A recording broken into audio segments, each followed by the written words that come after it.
नमस्कार, मैं हूं सुमित शुक्ला। एनडीटीवी मध्य प्रदेश में आपका बहुत बहुत स्वागत है। जैसा कि हम जानते हैं कि फिल्म गदर 2 दर्शकों के दिल पर छा चुकी है और फिल्म में एक अहम कैरेक्टर निभाने वाले गौरव चोपड़ा हमारे साथ में है। चलिए हम आपको उनसे मिलवाते हैं। सर, बहुत बहुत धन्यवाद हमसे जुड़ने के लिए। Thank you. सर, आपको देखकर मुझे एक गाना याद आ रहा है कि आजकल मेरे पांव जमीन पर नहीं ठहरते। कुछ आपका हाल ऐसा तो नहीं हो रहा कि आपकी फिल्म ने 300 करोड़ का आंकड़ा छू लिया है? नहीं नहीं, ऐसा देखिए अभी मैं फिल्म का सिर्फ एक हिस्सा हूँ। और नॉर्मली मुझे आदत रही है मेरी पूरी जिंदगी की, जो भी जिस प्रोजेक्ट का भी मैं हिस्सा होता हूँ उसका उसकी जिम्मेदारी मैं अपने कंधे पर निभा कर चल रहा होता हूँ।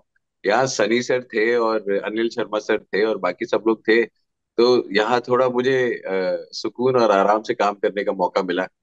ऑल्सो पहले दिन से ही कुछ इस किस्म की इंकरेजमेंट थी मेरे काम को लेकर के, थोड़ा सा आदमी को बहुत खुशी से काम कर पाया। आज जब फिल्म इतने नंबर्स और इतनी सारे रिकॉर्ड्स तोड़ रही है, बहुत तसल्ली और बहुत मुझे जैसा लग रहा था ये वैसा ही हो रहा है वाली फीलिंग है। बट जो कहना जरूरी है वो ये कि थैंक यू वेरी मच उन सब लोगों के लिए जो जा रहे हैं, देख रहे हैं और लोगों को बता रहे हैं, सोशल मीडिया पे शेयर कर रहे हैं और वो एक्साइटमेंट का माहौल बना रहे हैं। उन सब लोगों के लिए थैंक यू वेरी मच। गदर पिछली बार भी आप लोगों की वजह से गदर बनी थी और 22 साल बाद आज भी आप लोगों की वजह से ही गदर बनी। आप टेलीविजन इंडस्ट्री के एक जाना माना चेहरा है, तो आपको ये फिल्म गदर 2 मिली कैसे? आपको डायरेक्ट अनिल शर्मा ने अप्रोच किया था? क्या एक प्रोसेस रहता है कास्टिंग डायरेक्टर का? या आपको मिली कैसे फिल्म? नहीं, आ, कुछ कुछ वक्त हो गया है 2020 के वो लॉकडाउन के बाद, कुछ एक ऐसी मंशा बना ली थी मन में कि अब थोड़ा अलग किस्म का काम करेंगे। और उस अलग किस्म के काम में ऐसा कोई प्लेटफॉर्म वाली बात नहीं थी। उसमें बात ये थी कि एक ही किस्म के रोल्स मुझे बार बार ऑफर हो रहे थे और मैं इस बात को समझा कि ये किसी भी सक्सेसफुल एक्टर के लिए जो काफी अरसे से रेलेवेंट हो उसके साथ हो जाता है, क्योंकि आप जिस भी चीज के लिए जाने जाते हैं धीरे धीरे उसी चीज के पपेट बनने लगते हैं, क्योंकि उसी टाइप की चीज के लिए आपको बुलाया जाता है, क्योंकि लोगों को लगता है कि आप बहुत अच्छा करेंगे और इससे प्रोजेक्ट सक्सेसफुल होगा, लोग पसंद करेंगे, आपको अवार्ड्स मिलेंगे, पैसा भी मिलेगा, लड़कियां आपको चिट्ठियां भी लिखेंगी, वो सब होगा जो हमेशा हुआ ऐसे रोल में। तो वो बार बार आपके लिए वैसा ही कुछ होने लगता है। But for me, the important point was that I felt that अभी वो उम्र है कि अगर मैं वो बाकी जो परफॉर्मेंस में जो शेड्स हैं या जो बाकी कैपेबिलिटी है अगर वो मैं नहीं दिखा पाया इस वक्त, तो फिर बाद में शायद लेट हो जाएगा। और फिर इस मंशा के चलते 2020 से लेकर 2023 तक सिर्फ 3 रोल्स के लिए हाँ की गई। और जहां पर हमें लगा कि हम ये इस किस्म का काम पहले से थोड़ा सा हटके और फिर इस काम में भी कुछ वैरायटी दिखा पाएंगे। पहला जो रोल हमने चुना वो बच्चन पांडे फिल्म थी। अक्षय कुमार के ऑपोजिट मेन एंटागनिस्ट का पार्ट था। वहां मुकेश छाबड़ा साहब ने कास्टिंग की थी। साजिद नाडियाडवाला प्रोड्यूसर थे, वो बहुत बड़ा डेब्यू था फिल्मों में। उसके बाद राणा नायडू जो नेटफ्लिक्स पर हम्म। आया, वो हम्म। बिल्कुल ही अलग मुख्तलिफ किस्म का पागल किरदार था। उसके उसके उसके शेड्स को तो मैं बयां भी नहीं कर सकता, क्योंकि वो कहाँ शुरू होता है और कहाँ खत्म होता है बताना मुश्किल है। एंड येट उसकी एक ह्यूमन वैल्यू है, येट उसकी एक इमोशन है, येट वो सुपरस्टारडम में कैद एक एक बेचारा लोनली इंसान है। और उससे गलतियां हो जाती हैं। एंड बहुत ही कॉम्प्लिकेटेड कैरेक्टर था प्ले करने के लिए। उसके लिए 2 अवार्ड्स मिले मुझे। अभी तो अभी थोड़ा मैं पार्टनर फील करता हूँ कि शायद जो भी मैंने किया वो ठीक किया। और उसके बाद गदर टू, और गदर टू वाला हमारा कॉन्ट्रास्ट कुछ इस किस्म का था कि अगर प्रिंस रेड्डी के रूप में कोई हमें राणा नायडू में देखे तो गदर में पहचान ही ना पाए, ये मेरी कोशिश थी। क्योंकि कैरेक्टर्स ही इतने अलग थे। अनिल शर्मा सर मुझे मेरे उतरन के वक्त से बुलाते रहे हैं अपने ऑफिस और बहुत तारीफ करते रहे हैं। सिर्फ अनिल सर ही नहीं, उत्कर्ष भी और जो अनिल जी की वाइफ है वो भी, वो हमेशा से तारीफ करते रहे हैं। सिर्फ वही किरदार नहीं, जो भी मैंने काम किया वो उन्हें सराहना मुझे हमेशा उनकी तरफ से मिली। तो जब उन्होंने मुझे बुलाया तो मैं जानता था किसी स्पेशल रोल के लिए बुला रहे होंगे, अदरवाइज वो नहीं बुलाते। एक बार पहले सिंह साहब नाम की एक फिल्म उन्होंने बनाई थी सनी सर के साथ, जिसमें वो मुझे मेन विलन लेना चाहते थे उनके ऑपोजिट। पर उस वक्त जो प्रोड्यूसर्स थे, उन्हें लगा कि मैं शायद थोड़ी कम उम्र का लगूंगा उनके सामने, और फिर प्रकाश राज को ले लिया गया था। तो ये मेरा उनके साथ एक पुराना हिस्ट्री रहा है कि वो काम बहुत पसंद करते हैं, इज्जत बहुत करते हैं। और जब उन्होंने बुलाया, थोड़ा सा संकोच था मुझे, क्योंकि मुझे लगा सीन्स थोड़े कम है। पर जब उन्होंने मुझे नरेशन दी तो मैं समझा कि वो मुझे क्यों बुला रहे हैं। वो जिन जिन चीजों के लिए मेरी तारीफ करते आए इतने सालों से, वही रिक्वायरमेंट थी इस रोल में। एक जिम्मेदारी की, एक सशक्त पर्सनालिटी की, और एक ऐसे इंसान की जिसको देख के लगे ये आ गया है, ये अब कर लेगा, ये बचा लेगा। तो उसकी प्रेजेंस एक बहुत जरूरी थी। पूरी फिल्म में उसके बारे में बात होती है। तो फिर मुझे लगा कि इसमें नंबर ऑफ सीन्स देखने की कोई बात नहीं, और मैंने स्ट्रेट अवे हाँ कर दी। सिर्फ जो मेरे मन में थोड़ी सी दुविधा थी वो ये थी कि मैं ऑलरेडी राणा नायडू शूट कर रहा था, और प्रिंस रेड्डी और कर्नल रावत में इतना फर्क था। प्लस कर्नल रावत 1970 के आर्मी ऑफिसर थे, कि मुझे लगा कि मुझे सिर्फ अपनी परफॉर्मेंस में ही नहीं, अपने पूरे डील डॉल और प्रेजेंस में फर्क लाना चाहिए। तो जो बाल काटे वो तो काटे, जो मूछ 20 दिन लगे चुनने में कि भाई वो मोटी होनी चाहिए, लंबी होनी चाहिए, उसमें ताव होना चाहिए। 20 दिन लग गए अनिल जी और मुझे चुनने में कि वो मूछ कैसी होनी चाहिए जो 1970 के आर्मी ऑफिसर की लगे।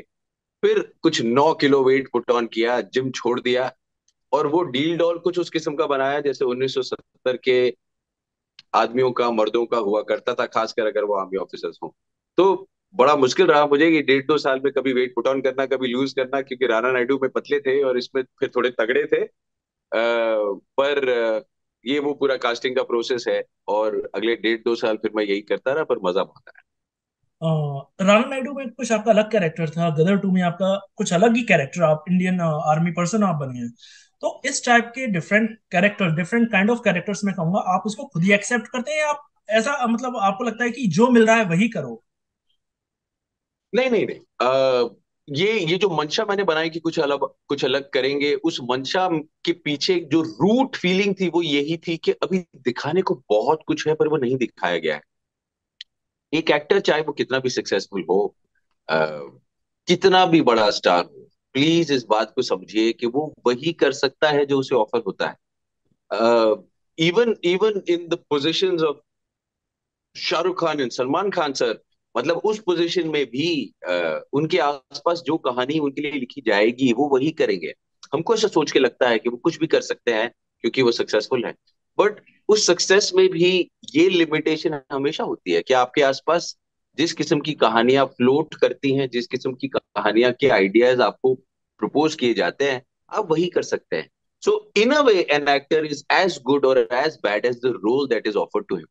हम उसको कभी सरपास नहीं कर सकते। अगर मुझे अच्छे रोल्स ऑफर होंगे तो मैं अच्छा काम दिखा पाऊंगा।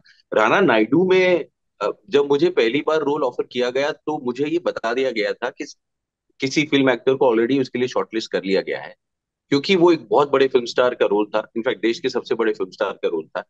और उनकी उनकी ऐसी सोच थी दैट अगर कोई फिल्म स्टार होगा एक्चुअली तो उसका ऑरा फिर करेक्ट लगेगा, क्योंकि फिल्म स्टार का रोल है।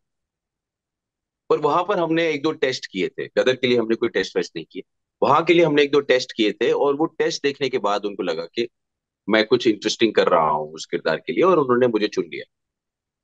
बट मुझे जब उस किरदार की बाकी रूपरेखा बताई गई तो मैं मतलब मैं बिल्कुल ऐसा चैलेंज्ड बट एंग्शियस हो गया कि ये इतनी सारी अलग अलग चीजें हम कैसे कर पाएंगे।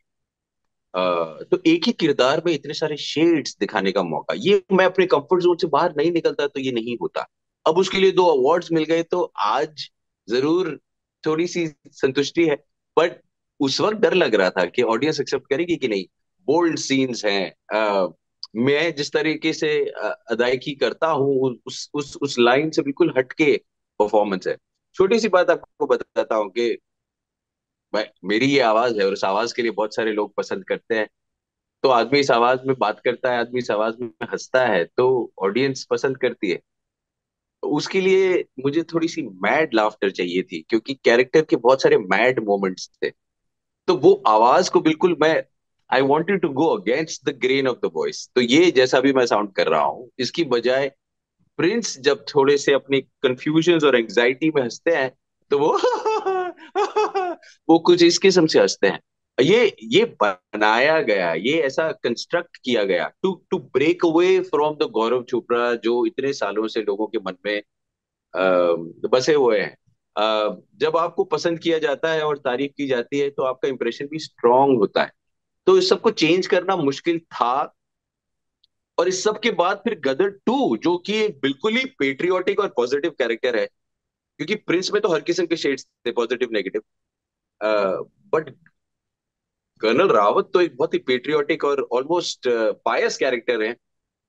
तो उनके साथ वो चीज मेंटेन करना, मैं ये तो नहीं कहूंगा कि आसान है, पर इतना जरूर कहूंगा कि मजा बहुत आता है। इसी वजह से हम लोग एक्टर्स बनते हैं। ये जो अलग अलग रोल्स निभाने का मौका मिलता है, उस वक्त बहुत दिल धड़कता है और डर लगता है मैं कर पाऊंगा कि नहीं।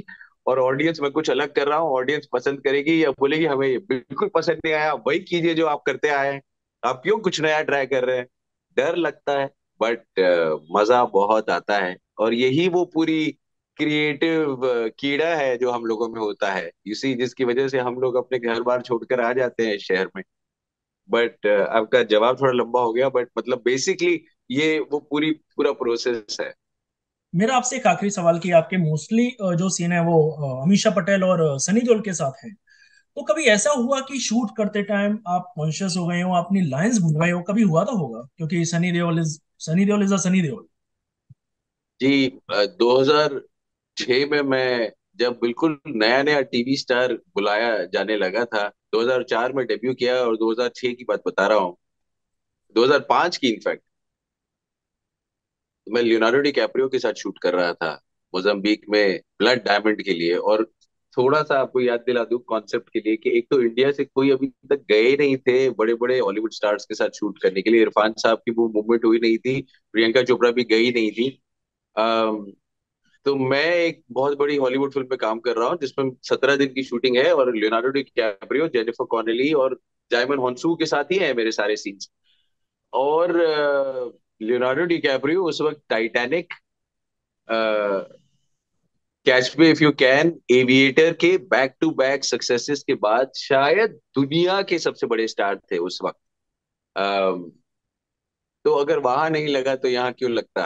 पर ये एक वो मेरी चीज है कि ऑफ स्क्रीन मैं थोड़ा सा शर्मा जाता हूँ, थोड़ा सा हेजिटेट करता हूँ। वो मेरी तहजीब भी वैसी है कि मैं 4 बार पूछूंगा कि सर मैं आऊं आपके पास, मैं बैठूं आपके पास, सर हम बात कर सकते हैं।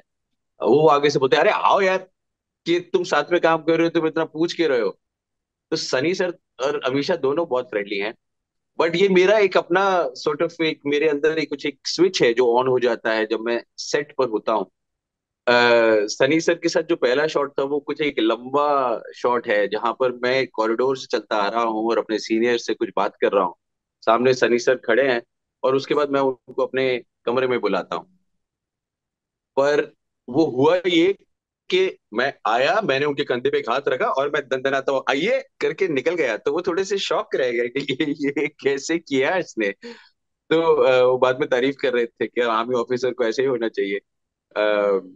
तो वो ऐसा लाइन वाइन नहीं, वो हमारी बहुत by the grace of God वो बहुत स्ट्रांग है। उस वक्त इनफैक्ट हमारा गेयर चेंज हो जाता है और हम और भी अच्छी लाइंस बोलते हैं और लंबी लंबी लाइंस एक बार में बोलते हैं, इम्प्रोवाइजेशन करते हैं।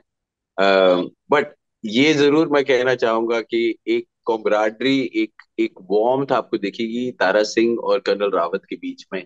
और वो अनिल सर को क्रेडिट जाता है उस बात का कि उन्होंने बैठकर हमें जो सीन्स हमने दिखाए नहीं है ऑडियंस को, उन सीन्स का एक ब्यौरा दिया कि ये इनकी इन दोनों किरदारों का रिश्ता कैसा रहा है सालों से, ये एक दूसरे को कितना पसंद करते होंगे, इनके परिवार के साथ कितना जान पहचान होगी। ये सब बातें जब आपको पता चल जाती हैं तो जब आप वो किरदार प्ले करते हैं तो और आसान हो जाता है। तो जी, मतलब ये सारी चीजें तो हम करते रहे, बट साथ ही साथ फाइनली वो ऑडियंस का एक सपोर्ट चाहिए होता है जानने के लिए कि ये सब उन्हें कैसा लगा। गौरव जी, हमसे जुड़ने के लिए बहुत बहुत धन्यवाद और बधाइयाँ। आपको ढेर सारी बधाइयाँ कि आपकी फिल्म 300 करोड़ के आसपास आंकड़ा उसका पहुंच चुका है। थैंक यू सो मच आपके इस वक्त के लिए, आपके इस सवाल के लिए, थैंक यू। Thank you.